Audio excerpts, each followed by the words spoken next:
벗고 보니 슬픔 많은 이 세상도 천국으로 가도다. 할렐루야 찬양하세. 내 모든 죄 사함받고 주 예수와 동행하니 그 어디나 하늘나라. 주의 얼굴 뵙기 전에 멀리 뵈던 하늘나라 내 마음속에 이루어지니 날로 날로 가깝도다. 할렐루야 찬양하세. 내 모든 죄 사함받고 주 예수와 동행하니 그 어디나 하늘나라. 높은 산이 거친 들이 조막이나 궁궐이나 내 주 예수 모신 곳이 그 어디나 하늘나라. 할렐루야 찬양하세.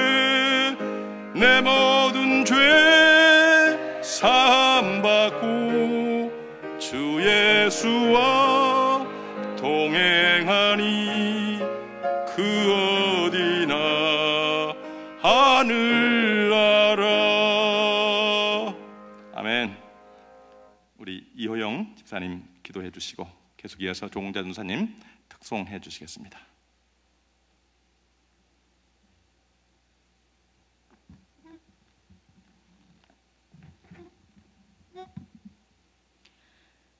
좋으신 아버지 하나님, 은혜와 사랑을 감사드리옵나이다.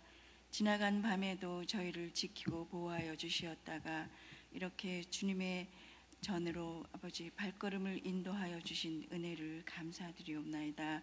아버지 하나님, 저희들을 죄 가운데서 구원하여 주시옵시고 또한 주님의 자녀 삼아 주시어서 저희들 믿음의 삶을 살아갈 수 있도록 주님 하심을 주님께 영광 돌리며 또한 감사드리옵나이다.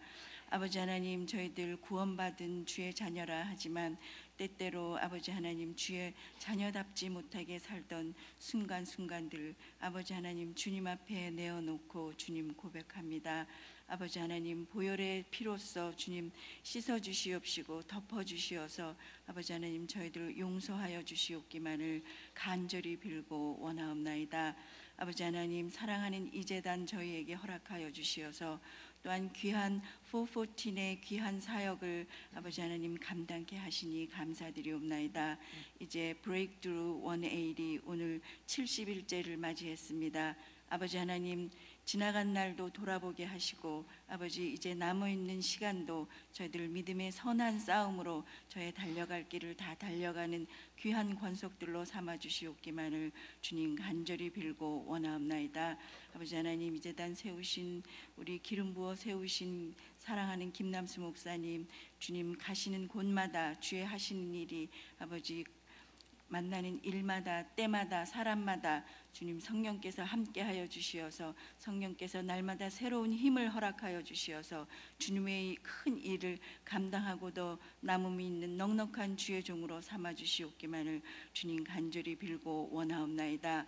아버지 하나님, 또한 저희들 이 재단을 섬기는 저희들 각자의 주님의 지체로서 저희들 주님께서 주신 각자의 은사대로 은혜대로 아버지 하나님 이 재단을 잘 섬기며 아버지 하나님 주님의 나라를 이루어드리는 귀한 저희들 권속들로 삼아주시옵기만을 저희들 믿고 바라옵나이다.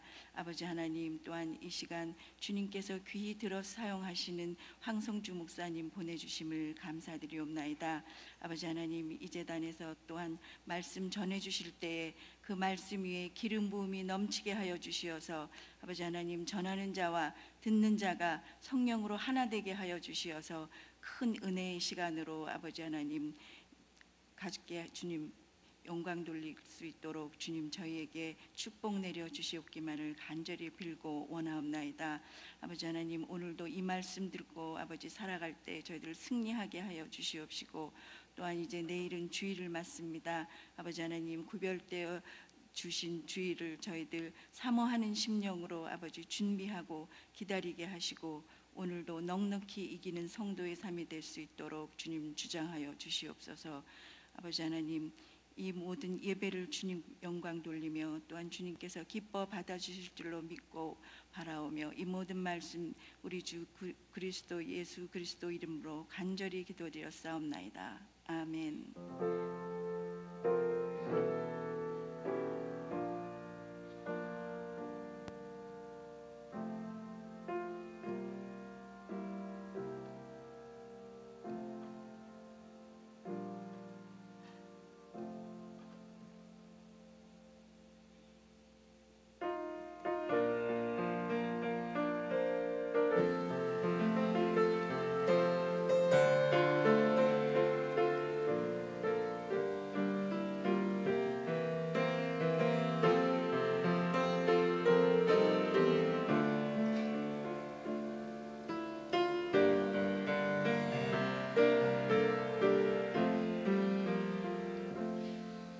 갈보리 십자가에 주님을 바라볼 때 하나님 크신 사랑 너무나 고마워라. 예수님의 십자가 이제는 나도 지고 이 생명 다 바쳐서 주님을 따르리라. 우리에게 믿음과 소망을 주시며 사랑으로 세상을 이기게 하셨네. 예수님의 십자가 이제는 나도 지고 이 생명 다 바쳐서 주님을 따르리라.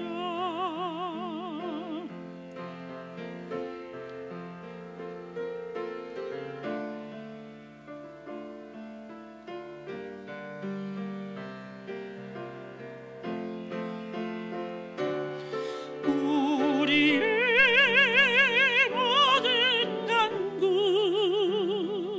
응답해 주시며 기도의 은혜로서 충만해 채우시네. 예수님의 십자가 이제는 나도 지고 이 생명 다 바쳐서 주님을 따르리라. 십자가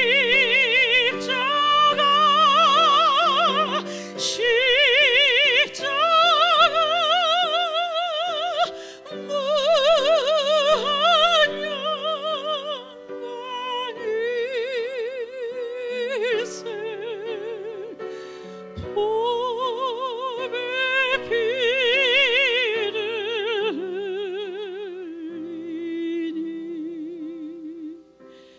무한 영광 일세.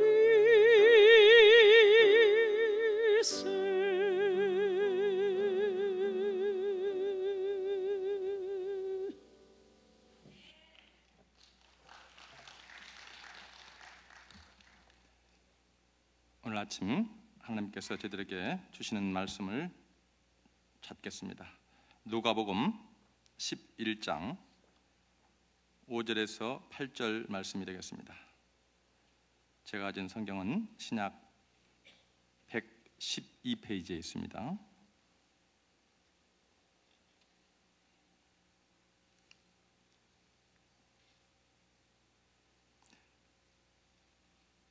(11장) 5절에서 8절 교독하십니다.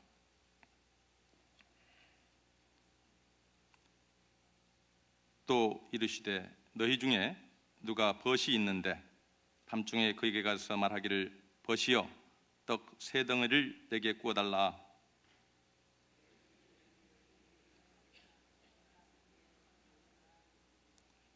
그가 안에서 대답하여 이르되 나를 괴롭게 하지 말라.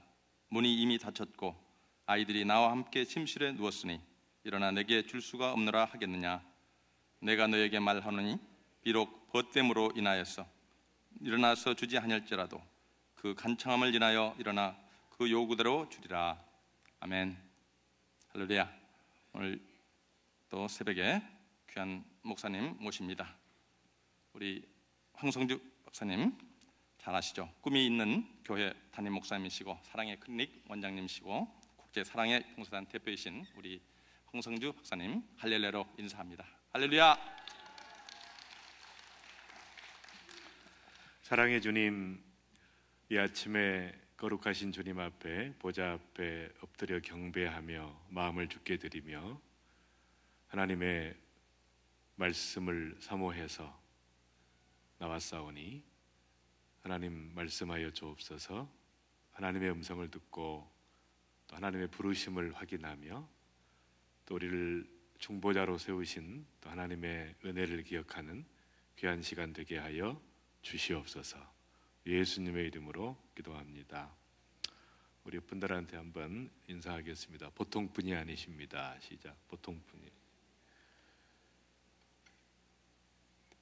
어제 늦게 회의가 끝났는데 또 새벽에 나오시는 분들 보면 저는 이제 그 말씀을 전하기 때문에 어쩔 수 없이 나오는데 설교도 안 하시는데 이렇게 새벽에 나오시는 거 보면 참 보통 분들이 아니신가. 전국에서 상급이 크실 것 같습니다. 잘 못 알아들으시는 것 같은 무슨 말. 저는 이렇게 설교하기 때문에 나왔기 때문에 아무 상급이 없고 여러분은 안 나와도 되는데 나왔기 때문에 상급이 있고 그렇습니다.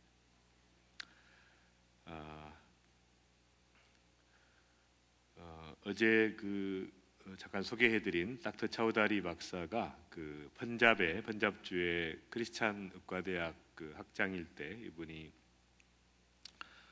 그때 펀잡의 그 시크 교도들과 힌두 교도들이 폭동이 일어나가지고 서로 이렇게 수백 명씩 하루에 죽이고 그 엄청난 폭동이 일어났는데 그 주 경찰이나 또 연방에서나 아무도 막을 수 없는, 아무리 말려도 죽이고 피해 보복이 진행되는 그래서 피해 강물이 흐른다고 할 정도로 그런 그 사태가 있었는데 대책이 없는 그런 절박한 상황에서 미국에서 중보팀이 아마 자기 사무실에 왔던 것 같습니다. 사무실에 와서 거기다 본부를 차려놓고 전 세계에 이렇게 텔렉스를 그 당시 이렇게 보내고 중보를 요청하고 그러면서 이제 중보기도를 시작을 했는데 중보기도를 시작한 지 며칠 만에 그 폭동이 멈추게 됐습니다. 근데 아무도 그걸 해석할 수가 없어요. 주지사도 주경찰도 어느 누구도 힌두교 리더들도 시크교도 리더들도 해석이 안 되는 거죠. 그렇게 죽이고 보복이 진행되다가 딱 멈춰가지고 한 건도 발생하지 않는 거예요. 기적을 체험하는 것이죠. 그러니까 정말 하나님 앞에 그 중보하고 절박한 상황에서 기도한 것이 얼마나 놀라운 역사를 일으키는가. 그 이후에 지금까지 40년이 지났는데 한 건도 지금도 발생하지 않았다. 그때 그렇게 많이 죽이고 있기 때문에 서로 원수가 됐을 텐데도, 그래서 이제 그 이분이 이제 중보기도의 능력에 대해서 새롭게 깨닫는 그런 아마 귀중한 사건이었던 것 같습니다. 기도가 무엇인가에 대해서 아무리 해도 그건 자신이 없는 것이죠. 어느 누구도 기도라고 하는 것은 어떤 것인가. 그래서 아침에 이 말씀을 통해서 기도의 본질에 대해서 같이 좀 생각해 보려고 합니다. 혹시 좀 시간이 길어지면 이렇게 급하신 분들은 이렇게 조용히 나가셔도 별로 괜찮을 것 같습니다. 우리가 그 기도에 대해서 이렇게 속임수가 있는데, 기도라고 하는 것은 그 마치 이제 기도한다라고 하는 그 동사인 것처럼, 해야 할 일인 것처럼, 하나의 프로젝트인 것처럼 이렇게 생각한다는 것이죠. 뭐 하러 가느냐? 기도하러 간다. 이렇게 기도하러 간다. 기도하러 간다는 것은 하나의 자기 업적을 쌓는 것처럼 들릴 수 있다는 거예요. 마치 종교적인 행위를 통해서 하나님 앞에 기도를 많이 했기 때문에 인정받는다, 이런 그 오류를 범할 수 있습니다. 특별히 새벽 기도를 많이 하시는 분들은 어느새 그것이 자기의 의가 될 수 있는 것이죠. 기도 많이 한다. 하나님 앞에 그런 것은 전혀 도움이 되지 않는, 하나님 앞에 상급에 아무런 그 의미가 없는 것이죠. 말하자면 기도라고 하는 것은 동사가 아닙니다, 여러분. 많은 사람들이 기도에 대한 부담을 가지고 중압감을 느끼고 왜 나는 기도하지 않는가, 못하는가 이렇게 생각하는데, 기도는 동사가 아니고 명사라는 것이죠. 말하자면 하나님 앞에 우리의 전 존재를 가지고 나아가는 것이지, 나의 전체의 삶으로, 인격으로, 나의 영으로, 전인격으로 나아가는 것이지, 그것이 동사가 아니에요. 프로젝트가 아닙니다. 하나의 프로그램이 아니죠. 그렇게 프로그램으로 하는 기도는 하나님 앞에 짐이 됩니다. 이제 그만하라는 것이죠. 그러나 하나님 앞에 전 존재로 나아가는, 나의 모든 것을 열어놓고 하나님 앞에 나아가는 것이 기도의 본질이에요. 저는 이제 그런 얘기합니다. 기도를 부담이 되시는 분들은, 기도도 잘 안 되고 하려니까 부담이 되고 이렇게 억지로 하시는 분들은 하지 말라고 이야기합니다. 전혀 하나님께서 원하시지 않는 것이다. 그래서 한 1년 동안, 너무 길면은 한 6개월 동안 전혀 기도하지 말아보시고, 정말 기도를 하고 싶으면 부담되는 기도는 일체 하지 마시고, 식기도도 하지 마시고, 말하자면 안 하다 보면 어떤 생각이 듭니까? 숨이 막힐 것 같죠. 절박한 상황입니다. 하나님 앞에 숨이 막힐 정도로 이제는 하나님의 존재 앞에 나아가서 보좌 앞에 엎드리지 않고는 견딜 수 없는 마음이 생길 때, 그때 기도하면 진짜 기도인 것이죠. 그것을 기도라고 이야기합니다. 그러니까 부담이 되는 기도는 의미가 없습니다. 그게 무슨 의미가 있겠어요? 하나님 앞에. 예배도 저는 그렇게 이야기합니다. 예배에 아무리 참석해도 은혜가 없고 부담이 되면 참석하지 마라. 한 1년 동안 예배 보지 마라. 견딜 수 없는 마음이 있을 때, 하나님 앞에 나올 때 나의 전 삶으로 하나님 앞에 드려지는 것이 예배죠. 산제사로 드리라 하는 것입니다. 너희 몸을 하나님이 기뻐하시는 거룩한 산제사로 드리라. 이것이 예배의 본질이죠. 영적 예배니라. 성경에서 예배에 참석하라는 말이 한마디도 없죠. 예배에 참석하라 이런 말이 한마디도 없어요. 하나님 앞에 너희 몸을 산제사로 드리라고 명령하고 있어요. 나의 전체 삶이 예배로 드리라는 것이에요. 나의 삶에서 나오는 그 간증과 감사의 제목과 그 풍성함을 가지고 공동예배에 나와서 하나님 앞에 열매로 드리는 것입니다. 헌금을 드리는 것이 아니라, 헌금도 열매 중에 하나지만 나의 삶에 엄청난 하나님의 행하신 일과 감사와 감격과 그 은혜와 내가 전도한 영혼들과 열매를 가지고 나와서 드리는 것이 예배지, 형식적으로 왔다 갔다 하는 것은 무슨 의미가 있어요? 구약에 보시면 100만 번의 번제가 무슨 유익이냐? 하나님께서 그러시죠. 그만하라는 거예요. 부담스러우니까. 하트가 없는 중심으로 드리는 예배가 아닌, 나의 전전제로 하나님 앞에 나아가는 것이 아닌 이런 예배를 하나님께 무슨 의미가 있겠어요, 여러분? 누구를 위해서?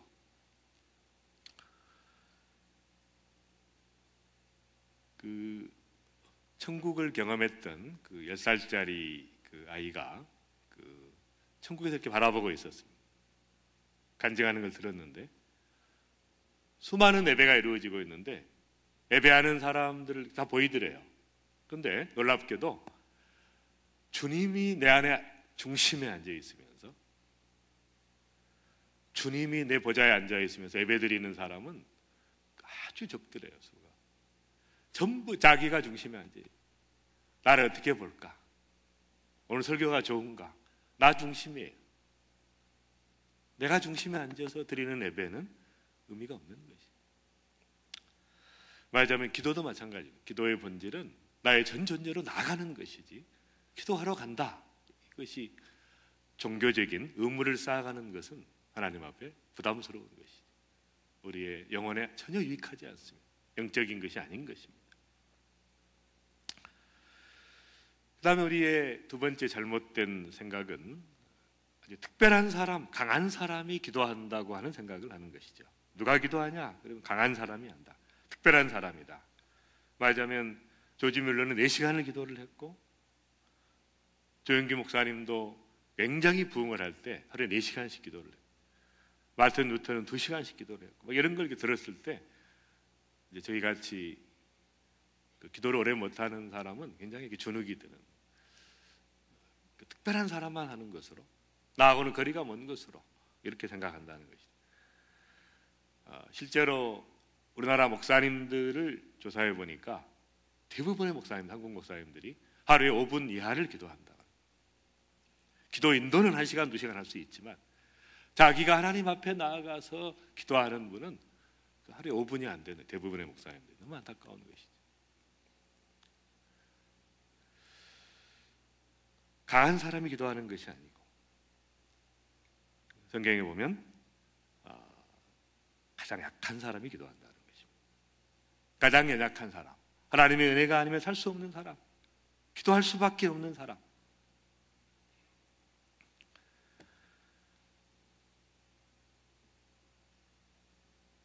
무력감이 기도의 원동력이라는 것입니다.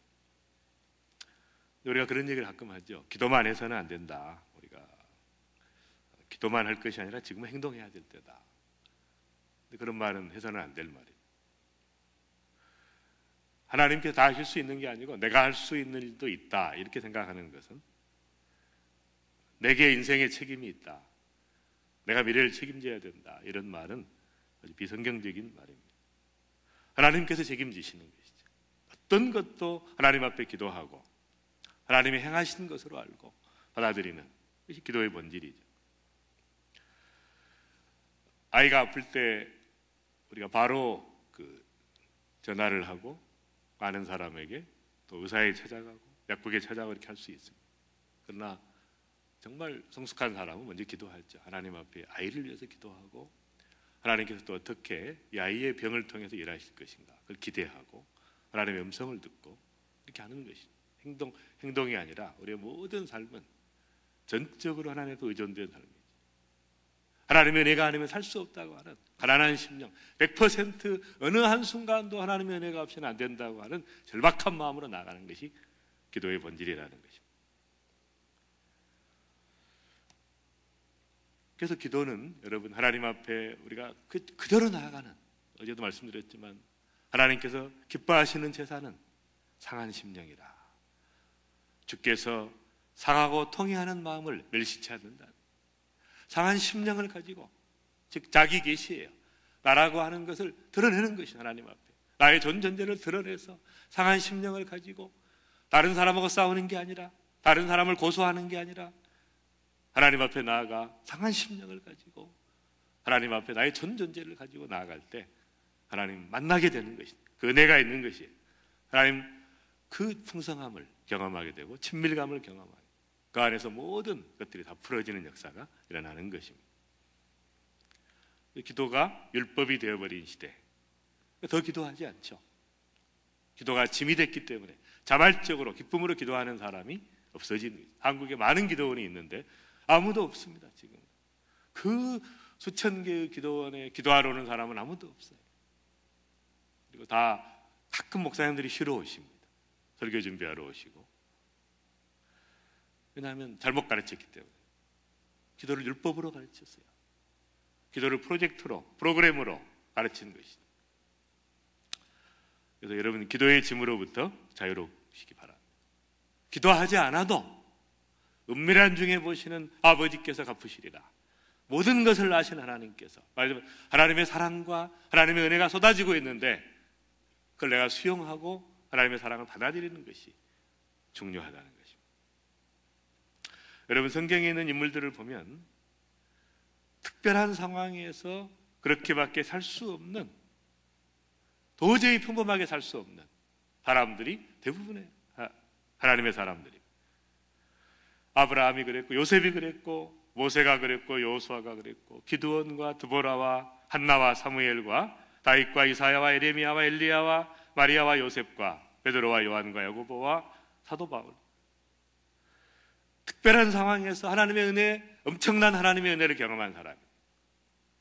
하나님의 그 은혜를 경험하고 나서 도저히 평범하게 살 수 없어서 하나님 앞에 전전제로 나아갔던 분들이 하나님의 사람입니다. 별로 반응이 없으신 것 같아요. 저는 좀 몽롱합니다. 시차가 안 맞아서. 여러분은 더 몽롱하신 것 같아요.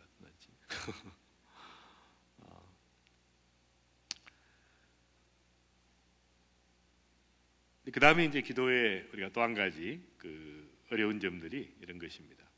하나님께서 전지하신 분이라면, 전지전능하신 분이라면 굳이 기도할 필요가 있는가 하는 것이. 말하자면 하나님께서 인간의 모든 걸 미리 아시고 내가 무슨 기도를 할 것까지도 다 아시고 계획해 놓으셨다면 굳이 내가 기도할 필요가 있는가? 말하자면 하나님이 전능하신 분이고 무엇이 최선인지 다 아시는데 굳이 내가 기도한 대로 하나님께서 응답하실 리가 있는가? 하나님의 완전한 길을 한 치의 오차도 없이 가시면 되지 내가 기도한다고 뭐가 달라질 수 있겠는가? 이런 생각을 한다는 것입니다. 임마누엘 칸트가 인간의 기도가 하나님의 거룩한 뜻을 바꿀 수 있다는 생각 자체가 불합리하며 건방진 멍상이다. 아니 어떻게 인간의 연약한 생각도 짧은 하나님의 전지전능한 하나님께서 가지고 있는 최선의 길과 완벽한 계획을 바꿀 수 있다고 생각하는 것이 건방진 생각이다. 말이 안 되는 거다. 이런 표현을 했습니다. 오리겐이라고 하는 교부 시대의 유명한 신학자도 똑같은 얘기를 해요.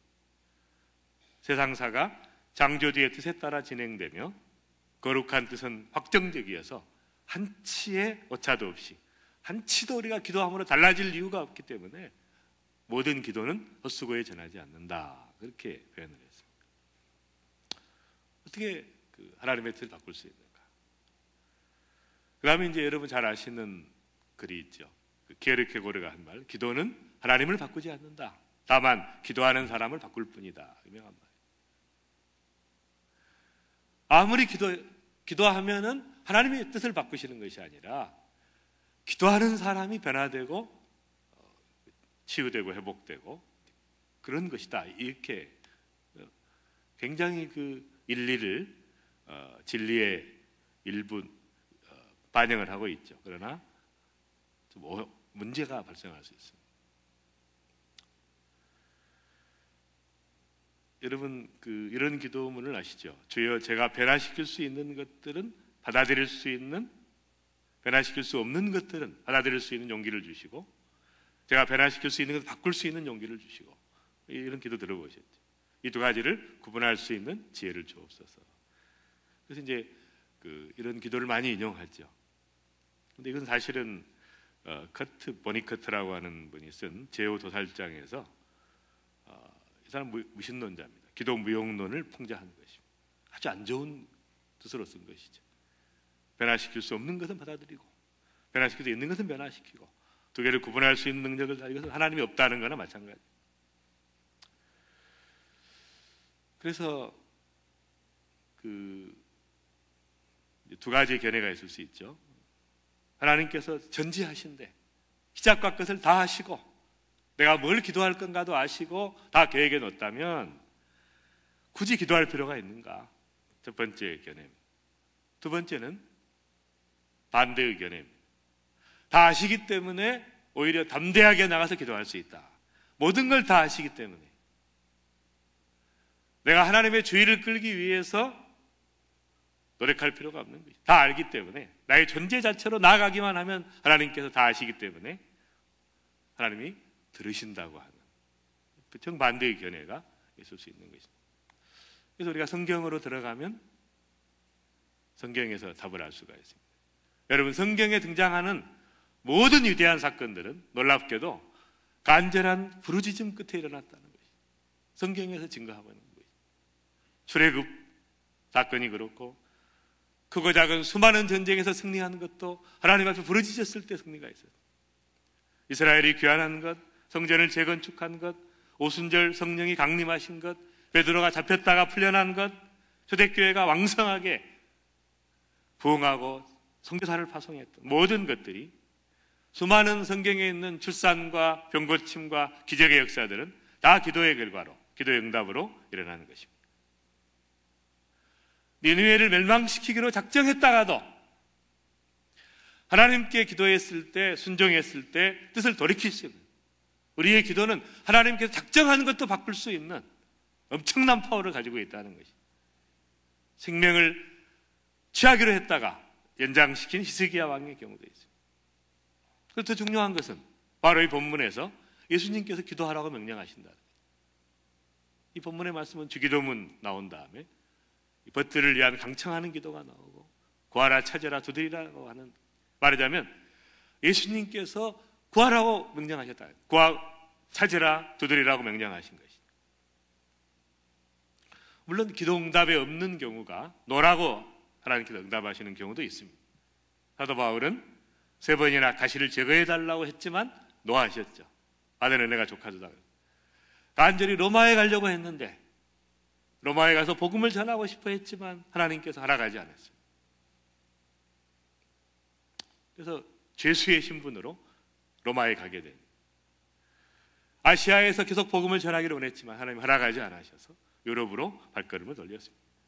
에레미야에게는 멸망한다고, 유다가 멸망한다고 하는 이 예언을 했을 때 하면서 하나님 앞에 부르짖었죠. 이 민족을 불쌍히 여겨달라, 멸망하지 않게 해달라. 하나님께서 뭐라 그랬어요? 3번이나 너 기도하지 마 그랬어요. 멸망시키기로 작정했기 때문에 기도하지 마라. 그래서 기도하지 말라고 뜻을 꺾지 아니하시는 장면. 모세의 평생 간절한 기도가 가나안 입성이었는데 하나님께서 허락하지 않은 느보산에서 마지막을 보내게 하십니다. 이런 특별한 경우들이 있지만 그러나 대부분의 경우는 하나님께서 기도 응답을 하셨다는 것입니다. 여러분, 기도 응답이 없는 경우는 특별한 이유가 있어요. 응답보다 훨씬 더 큰 하나님의 뜻과 이유가 있습니다. 혹시 노라고 응답하시면 이건 엄청난 하나님의 뜻과 하나님의 섭리와 은혜가 있는 것입니다. 하나님께서 어떤 방식으로 택하셨는가, 하나님께서 어떤 방식으로 세계를 통치하기를 원하시는가, 그걸 이해하는 게 참 중요합니다. 왜냐하면 하나님은 직접 통치를 하지 않고 사람을 통해서 일하도록 디자인하셨다. 엄청난 축복입니다. 직접 하실 수 있는데, 다 하실 수 있는데 그렇게 그 방법을 채택하지 아니하시고 사람이라고 하는 동역자를 세워서 일하도록 하셨다는 것이죠. 여러분, 왜 손을 씻습니까? 손 안 씻어도 하나님 지키시는데. 손을 씻는 걸 통해서 역사하시죠. 자동차 보험에 가입하는 이유는 자동차 보험을 통해서 지켜주시기 때문에 그걸 통해서 역사한다는 것입니다. 왜 직업을 갖습니까? 직접 채우시지만 그러나 하나님께서 이 직업을 통해서 하나님이 채우시기로 작정하셨다는 것입니다. 말하자면 하나님의 방식은 대리자를 세워서 그 선택을 존중하는 파트너십을 채택하신 것이죠. 인간의 자유의지를 존중하고 최대한 인간을 귀히 여기는, 동역자로서 귀히 여기는 그런 구조를 만드신 것입니다. 그래서 이제 이 방식을 C.S. 루이스는 이렇게 이야기했어요. 인간의 삶은 진행되고 있는 연극처럼, 뮤지컬처럼 창조 과정에 있는 작품이다 하는 것이. 다 완성된 것이 아니에요, 여러분. 하나님이 완벽한 계획을 가지고 있는 것이 아니라 큰 줄거리와 전반적인 틀은 확정해 놓고 거기에 등장하는 인물 하나하나가 결정하는 결정의 집합체, 행동의 집합체가 최종적 결과를 낳도록 하신 거예요.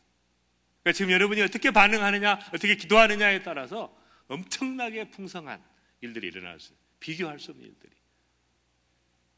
이렇게 하나님께서 디자인하셨다는 것입니다.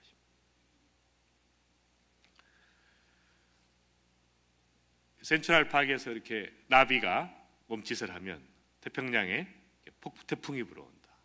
나비 효과라 그러죠. 나비 효과. 나비 효과와 같은 것이. 기도는 보이지 않습니다. 기도의 효과는 보이지 않아요. 그러나 내가 하나님 앞에 엎드려 기도했을 때 바로 그것이 촉발 요인이 돼요. 이니시에이터가 돼서 시작하는 것이에요. 또는 다른 사람이 시작했던 그 일을 내가 기도함으로 프로모션을 하는 거예요. 진행시키는 역할을 하는 거예요. 그래서 거대한 폭풍이 일어나듯이 여러분이 하나님 앞에 기도하고 있는 이 기도가 세계를 바꿀 수 있는, 특별히 여러분 하시는 414를 통해서 또 수많은 사역들을 통해서 세상을 바꿀 수 있는 역사가 일어나는 것입니다. 기도라고 하는 것은 기도하든 안 하든 하나님이 똑같이 일하시는 것이 아니에요. 하나님은 규모거리가 아니십니다. 내가 하나님 앞에 기도할 때 하나님이 역사하신다는 거예요. 기도는 하나님의 행동을 바꿀 뿐 아니라 하나님의 존재에도 영향을 미치는 것이에요. 인간의 호소에 하나님이 뜻을 굽히신다는 사실은 하나님이 연약하다는 뜻이 아니라 하나님의 위대하다는 위엄과 권능을 상징하는 것이에요. 말하자면 우리가 기도할 때 하나님의 영광을 받으세요. 우리가 예수의 이름으로 기도할 때 하나님께서 영광을 받으신 하나님의 존재 자체에 영향을 미친다. 그걸 획득된 영광이라고 이야기해요. 하나님의 영광을 이미 받으시고 계시지만, 영광스러운 존재이시지만 내가 기도함으로 하나님의 응답이 일어남으로 하나님의 더 영광을 받으시는 하나님의 존재가 더 영화롭게 되는 것이죠. 그 파트너를 택했다는 거예요. 엄청난, 이건 말로 할 수 없는 축복인 것입니다. 누가복음 11장 5절에 보면 너희 중에 누가 벗이 있는데 밤중에 그에게 가서 말하기를 벗이여 떡 세 덩이를 내게 구워달라. 내 벗이 여행 중에 왔으나 내가 먹일 것이 없노라 하면, 팔레스타인의 그 찌는 더위를 이스라엘 가보신 분은 아시겠지만 저는 이제 고비 사막도 갔다 왔으니까 저는 그 찌는 더위를 여행하는데 되게 밤에 여행하게 됩니다. 너무 더워서 밤에 여행하는 일이 있는데 여행하는 친구가 밤에 찾아왔어요. 대접이 없었습니다. 대접할 음식이 없었어요. 그런데 이것은 그 팔레스타인의 이스라엘의 풍습상 자기에게 찾아온 손님을 부족하게 대접하거나 남아있는 음식으로 대접하는 것은 있을 수 없는 것이었습니다. 이건 완전히 모욕이었어요. 상대방에 대한 모욕이었습니다. 있을 수 없는 것이. 그러니까 너무너무 절박한 상황이에요. 반드시 그 떡을 빌려야 되는 그런 상황이에요. 그래서 친구를 찾아가서, 근데 이미 이제 7절에 보니까 아내에서 대답하여 나갈 수 없다는 것이죠. 나를 괴롭게 하지 말라. 문이 닫혔고 아이들이 나와 함께 침실에 누웠으니 일어나 내게 줄 수가 없노라. 도저히 안 된다는 것입니다. 그런데 8절에 보니까 내가 너희에게 말하노니 비록 벗됨으로 인하여는 일어나서 주지 아니할지라도 그 강청함을 인하여 일어나 그 요구대로 주리라. 것 때문으로는 관계 때문은 아니지만 강청하기 때문에 주겠다고 하는, 강청이라는 말은 부끄러움이 없다는 뜻이에요. 담대함으로 말미암아 하나님 앞에 담대함으로 나아가는, 아무리 기도 응답이 없어도 끝까지 하나님 앞에 담대함으로 나아가는 것을 이야기하는 것이죠. 즉각적으로 요청에 응하지 않았던 주인과 하나님께서 너무너무 우리를 귀히 여기시고 쾌히 반기시는 모습과 대조하는 것이죠. 여러분, 이것은 중보기도를 이야기하고 있습니다. 나를 위한 기도가 아니에요. 중보기도가 얼마나 중요한가를 이야기하고 있는 것이죠. 여러분, 영적인 센스가 있는 분들은 하나님 앞에 내가 섰을 때 가장 상급이 많은 것이 무엇인가, 이것이 바로 중보기도라는 사실을 알고 있습니다. 내가 직접 일하지 않는데, 내가 직접 복음을 전하지 않고 추수하지 않고 역사하지 않는데 엄청난 일이 일어나는 그 사에게 동역한다고 하는 것은 얼마나 중요한 것인가. 엄청난 특권이라는 것입니다. 여러분, 교회에서 리더가 되려고 하지 마시고 기도하는 사람이 되시죠. 아무도 알아주지 않지만 하나님 앞에 기도하는 사람, 중보하는, 전 세계를 끌어안고 내가 알고 있는 수많은 성도들과 많은 분들을 끌어안고 그 영혼을 위해서 중보하는 사람, 이 중보자가 벗을 위한 참다운 친구라는 것입니다. 왜 우리 기도가 짧습니까? 나만을 위해 기도하기 때문에, 우리 가족만을 위해 기도하기 때문에 기도할 것이 없어요. 하나님이 내게 주신 수많은 사람들과 수많은 기도의 제목들 가지고 나아갈 때 기도가 길어지는 것입니다. 내 기도를 하면 절박한 기도가 안 나옵니다. 오랜 기도가 안 나옵니다. 중보 기도를 할 때는 뜨거워지는 것이에요. 절박해지는 것입니다. 그 다음에 중보 기도할 때는 불순물이 없어지죠. 나를 위한 게 아니기 때문에. 나를 위한 기도도 소중합니다. 그러나 중보 기도는 훨씬 더 귀하다는 것이죠. 성경에 수많은 사례들이 있죠. 아브라함이 소돔과 고모라가 멸망할 때 롯을 위해서 기도했다. 모세가 금송아지를 숭배한 백성들과 동행을 거부한 하나님 앞에 나의 이름을 생명책에 지어 보이더라도 이 백성을 구해달라고 하는 간절한 기도를 하게 됩니다.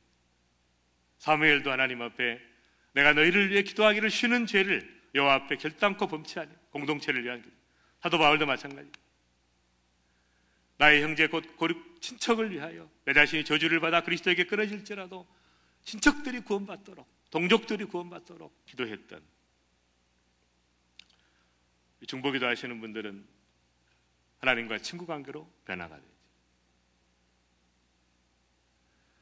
모세는 하나님과 대면하여 본 자입니다.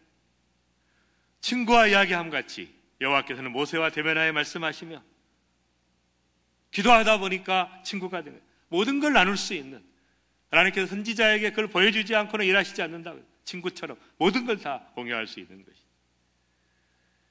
그래서 절박한 상황이 됐을 때 기도하게 됩니다. 친구처럼 교제하다가 친구 관계가 깨지면서 내가 다시 내가 피조물과 창조주의 관계로 걸어가신 주님 앞에 보좌 앞에 엎드려 기도할 수 있는 것이 바로 중보기도의 중요한 핵심이라는 것입니다. 대부분 가족들을 위해 기도하게 되죠. 가족의 구원을 위하여, 또 하나님의 형상이 깨지고 망가지고 힘들고 고통받을 때. 두 번째 중보기도는 나라를 위해서, 도시를 위해서. 저는 대학교 CCC 다닐 때 그 영적 스승을 잘 만났어요. 이 목사님이 민족의 죄악을 나의 죄악으로 끌어안고 날마다 민족을 위해서 기도하던 그 중보기도를 배우게 된 것이죠. 수많은 문제들을 여러분 대할 때마다, 이 미국에서 일어나고 있는 수많은 사건들을 대할 때마다 흥미번의가 아니라 바로 이것이 나의 중보기도 제목이다.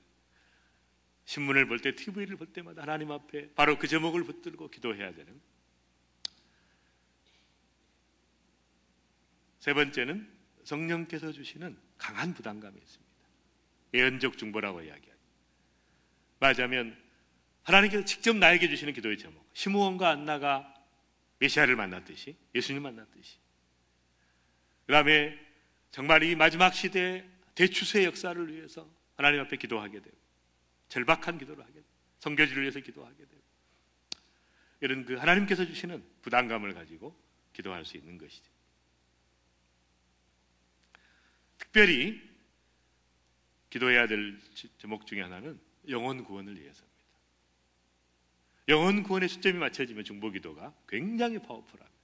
그리고 열매를 경험하게 돼 있어요. 저는 제 아버님이 29년 만에 이제 중보기도 한 지 29년 만에 이제 주님을 믿고 돌아가셨어요. 근데 사실 저는 확신이 없었어요. 제 아버지는 이제 너무 많이 그 가족들을 괴롭혔기 때문에 그런 인생을 살았던 거예요. 저는 죄인이 누구인가 너무 잘 알죠. 저희 아버지가 딱 생각해요. 죄인 중에 죄인. 다 그런 너무 많은 고통, 마지막까지 고통을 줬어요. 마지막 또 치매에 걸리셔가지고 또 그냥 막 얼마나 많이 저희 형수님도 얻어맞고 막 조카들도 얻어맞고 저간이 마지막까지 고통을 주는. 계속 이제 복음을 전했는데 세례도 받으시고 교회도 가끔 안 나오셨다. 그러니까 제가 확신이 없는 거예요. 과연 아버지 구원 받았을까? 맑은 정신이 아니니까 너무 안타까워. 근데 가끔 이제 기도해 드립니다. 근데 딱 특이한 점이 있더라고요. 제가 기도를 해 드리면 아주 어린아이처럼 되시는 거예요. 이렇게 다 기도할 때는 막 제가 아까 알았죠. 영적인 거라. 기도는 영적인, 이 혼의 문제가 아니고 영적인 하나님 앞에 그렇게 기도하시는. 또 이제 돌아가시기 몇 달 전에 아버님 그러시는 거예요. 밤에 잠을 못 자겠다. 막 얼마나 귀신들이 자기를 괴롭히는지. 제가 아버지한테 그랬죠. 아버지 이럴 때는 제가 비결을 가르쳐드려요. 예수 그리스도의 이름으로 물러가라 이렇게 하시는. 그때 제 아버님이 그래요. 그렇지 않아도 그렇게 하고 있다 그러시는 거예요. 깜짝 놀랐어요. 뭔가 이해하고 계시는 거예요, 본인이. 그리고 이제 제가 이스라엘에 있을 때 아버님 돌아가셨는데 요양원에 계셨거든요. 아무도 저희 가족이 못 봤어요. 돌아가신 임종을 못 지켜봤어요.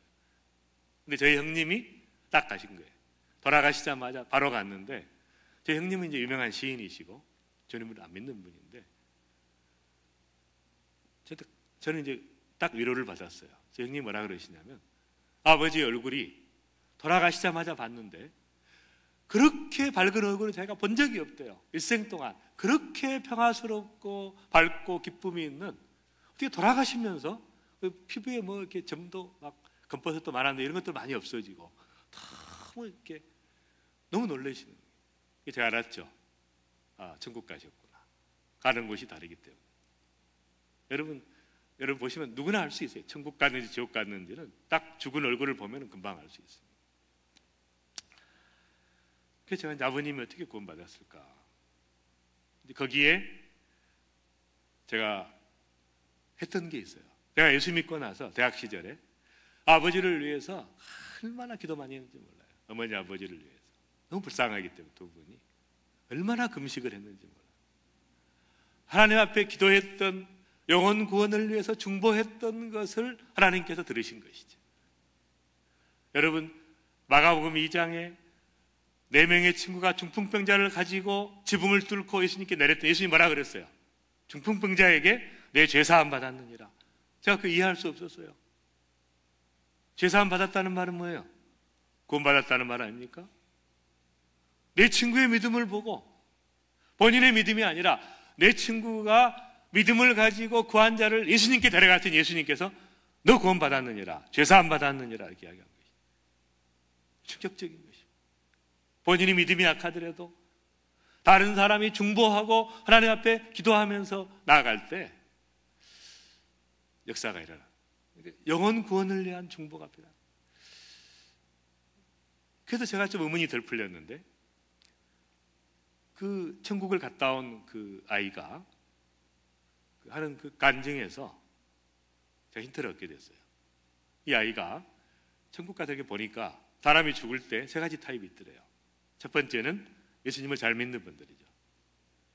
예수님을 잘 믿고 그래서 천군 천사들이 이렇게 호위하면서 그 영혼이 천국으로 인도함을 받는 그 모습이 보이더래요. 두 번째는 안 믿는 사람, 또 잘못 믿은 사람, 이런 사람도 많죠. 제대로 안 믿은 사람, 뭐 이단에 빠졌던 사람, 뭐 이런 안 믿는 사람들이 죽을 때는 이 검은 보이더래요. 사자들이, 지옥의 사자들이 와가지고 딱 데려가는 거예요. 가는 곳이 다르기 때문에 얼굴이 다르죠. 근데 세 번째 타입이 있더래요. 저도 이제 처음 들었어요. 성경에는 안 나온 얘기인데, 그 아이의 얘기가, 세 번째 타입은 특이한 타입인데, 그 영혼을 위해서 집중적으로 가족들이 기도하고 친구가 기도하고 기도했던 사람이 죽으면, 죽기 직전이죠. 근데 이 사람이 딱 죽기 직전에 어둠의 그 지옥에서 온 사자들이 이 사람을 둘러싸 데려가려고, 딱 그 찰나에 예수님이 딱 나타나시더래요. 나타나가지고 설명을 하시더랍니다. 나는 너를 위해서 십자가에 죽은 예수인데, 너의 많은 가족들이 너를 위해 기도했는데 네가 나를 영접하겠느냐, 마지막 기회를 주시더래요, 주님이. 그때 예수님을 영접하는 사람은 천국으로 거의 대부분이, 그러니까 중보기도 했던 사람은 마지막 기회를 주시는 예수님께서. 그런 얘기를 제가 들었을 때 좀 이해가 됐습니다. 하하, 그렇구나. 이 기도하는 게 얼마나 중요해요. 대충 기도하는 것이 아니면, 여러분, 자녀들이 대학에 들어가고 좋은 대학 들어가고 이게 중요한 것이 아니에요, 여러분. 내 자녀들이 구원받는 게 중요한 것이에요. 내 부모님들이, 친척들이, 내가 아는 사람들이 구원받는 게 너무 중요해요. 절박한 기도입니다. 그 영혼이 천국으로 가느냐 지옥으로 가느냐, 이건 너무너무 중요한 것이죠. 아무리 자녀가 잘 돼도 무슨 소용이 있어요. 하나님 따라하고 방황하고 살면 아무 의미가 없는 것이죠. 중보기도자는 창수지 맞는 사람이에요. 가만히 앉아서 전 세계를 움직일 수 있는 사람.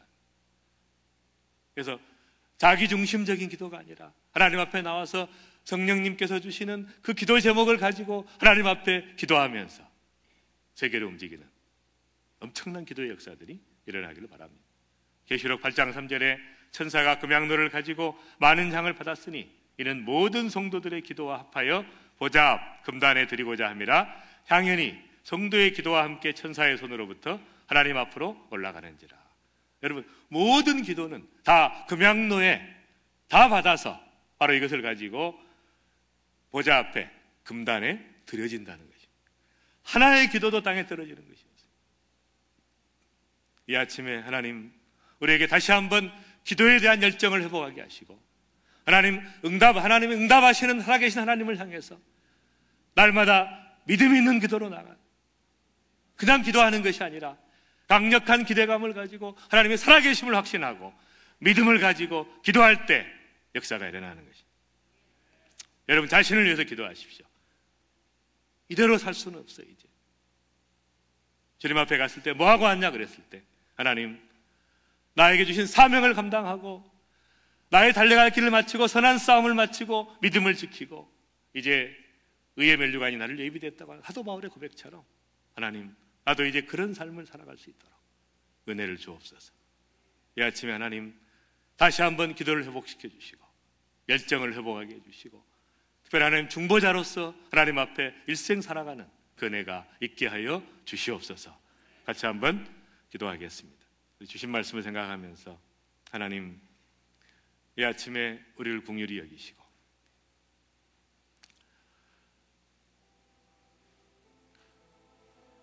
하나님의 동역자로 죄를 세우셨는데, 하나님이 혼자 하셔도 될 일을, 직접 하셔도 될 일을 우리같이 연약한 자들을 통해서 하시기로 작정하시는 우리를 동역자로 삼으신 하나님, 내가 다시 한번 하나님 앞에 기도함으로, 하나님의 보좌 앞에 엎드림으로, 날마다 중보자로 하나님 앞에 기도하는 자로 살아감으로, 하나님, 세상을 바꾸는 마지막 시대에 하나님께서 하시고자 하는 놀라운 일들을 이루어드리는 하나님 동역자로 살아가게 하여 주옵소서. 다시 한번 우리의 기도를 회복해 주시고, 중보자로서 우리 이치를 회복해 주시고, 하나님, 믿음으로 하나님 앞에 나아가는 모든 기도가 금양로 안에 하나님 앞에 드려지는 것처럼, 하나님, 일생 동안 기도하는 자로, 중보하는 자로, 하나님 응답을 경험하는 자로 살아가게 하여 주시옵소서.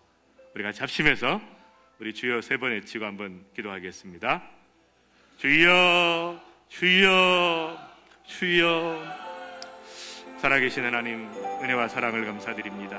하나님, 이 새벽에 걸어가신 주님 앞에 기도하며 하나님 앞에 나갈 수 있는, 하나님 우리의 마음속에 부담을 주시는 그 부담감을 가지고, 간절함을 가지고, 절박함을 가지고 하나님 전 존재로 하나님 앞에 나아가는 당신의 귀한 종들이 다 되게 해주시기를 간절히 원합니다. 아버지 하나님, 우리를 긍휼히 여겨 주옵소서. 아버지, 우리가 간절함을 가지고 나가기를 원합니다. 아버지 앞에 상한 심령으로 주님 앞에 나가기를 원합니다.